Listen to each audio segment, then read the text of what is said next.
안녕하십니까. 노담동을 지역구로 두고 있는 국민의힘 도덕지원의 의원입니다. 교통 혼잡으로 인한 사회적 분실 비용의 일부를 교통유발 시설물의 소유주가 부담하도록 해 교통수요를 억제하려는 목적으로 도입된 교통유발 부담금이 본래의 취지와는 다르게 간신히 생계를 이어가는 세종시의 소상공인들에게 큰 부담으로 작용하고 있습니다. 본 의원은 인구 유입이 정체되고 지역 경제가 심각하게 침체된 우리 시의 소상공인들에게는 이러한 교통유발 부담금을 확대 시행하는 것은 시기상조라고 판단하여 이에 관하여 목소리를 내고자 발언하게 되었습니다. 지난 2021년 제정된 조례에 따라 이듬해부터 부과된 교통유발 부담금은 3만 제곱미터 이상의 단위소유 건물 16개소에 대해 적용됐고 순차적으로 확대되고 있습니다. 그러나 지속되는 상가 분실과 경기 침체로 인해 부담금 부과 유예에 대한 논의가 시작됐고 지난 5월 유예를 위한 개정안이 상정됐으나 부족한 세수와 공실은 해당되지 않는다는 이유로 유예 부분은 삭제되어 통과됐습니다. 이에 따라 올해 250개소에 부담금 부과 조치가 이루어졌고 내년에는 약 900개소 이상으로 부과 규모가 대폭 확대될 예정입니다. 우리 시는 올해 10월 부담금 부과를 진행하며 사전고시 없이 진행해 단기간 내 500건 이상의 민원이 접수되며 시민들의 불만이 폭발했습니다. 이미 교통량에 영향을 줄 만큼의 큰 규모 시설물에 대해서는 부과가 진행된 상황에서 상대적으로 작은 규모로 확대하는 것은 좀 더 신중할 필요가 있습니다. 내년부터 1,000제곱미터 이상의 모든 시설물까지 확대 적용됨에 따라 900평 시설 한 편에 입점해 있는 15평의 작은 음식점을 하는 소상공인은 매년 54,000원을 지불해야 하고 크지 않은 슈퍼를 운영하는 소상공인은 약 19만 원을 매년 지불해야 합니다. 부담금 문제는 시설물 소유주들만의 문제가 아닙니다.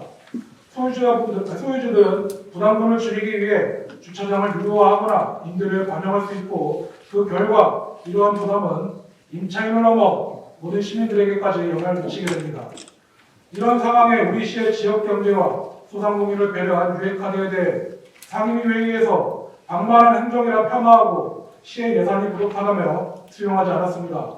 더욱이 2021년 조례 제정 이전에 교통유발 부담금 산정을 위한 연구 용역이 이미 진행되었음에도 실제 부담금은 해당 용역 결과와 다르게 설정되어 타 지자체보다 최대 2배 이상 높은 단위 부담금이 책정되었습니다.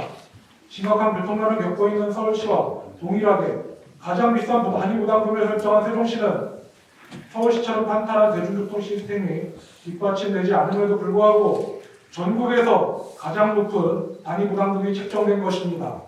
또한 타 시도와 다르게 단위 부담금 조정 및 교통유발 개선을 위한 심의 교구도 없이 자체에서 결정하는 등 제도 도입부터 검토가 미흡했습니다.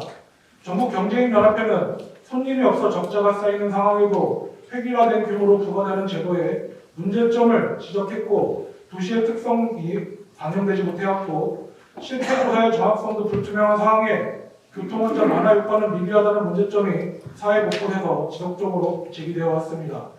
이에 따라 시간마다 상이한 교통유발 유인 등 여건을 충분히 반영해야 한다는 문제점을 인식한 국토부마저 지난 4월 연구 용역에 착수하며 개선 방안을 찾고 있습니다.